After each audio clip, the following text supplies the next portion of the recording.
My dear viewers শুভকামনা রইল।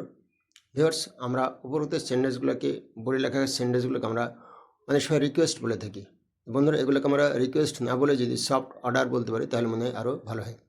আর আমরা একটা মানুষকে যখন কোনো কথা বলবো তখন সে কথাটা যদি তার সাথে ভদ্রতার সাথে বলতে পারি, তাহলে যার সাথে কথা বলবো সেও যেমন খুশি হয় তেমন আমাদের ভালো লাগে। তো আমরা কীভাবে একজন মানুষের সাথে ভদ্রভাবে কথা বলতে পারি সেটা আমরা আজকে শিখব। চ্যালেঞ্জে দেখে আমরা কীভাবে শিখতে পারি। First of all, can you help me please? আপনি আমাকে একটু সাহায্য করতে পারেন? Will you help me please? আপনি কি আমাকে একটু সাহায্য করতে পারেন? Would you help me please? আপনি কি আমাকে একটু সাহায্য করতে পারেন? Could you help me please? আপনি কি আমাকে একটু সাহায্য করতে পারেন? I wonder if you could help me. আপনি যদি আমাকে একটু সাহায্য করতেন। You couldn't help me, could you? আপনি কি আমাকে একটু সাহায্য করতে পারেন না? পারেন কি?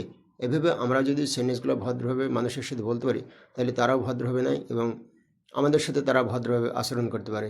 তো বন্ধুরা, আমরা এগুলা নিজেরা শিখি এবং আমাদের সন্তানদেরকে শেখাই। তো ধন্যবাদ বন্ধুরা, অন্য কোনো ক্লাসে আবার আপনাদের সাথে দেখা হবে।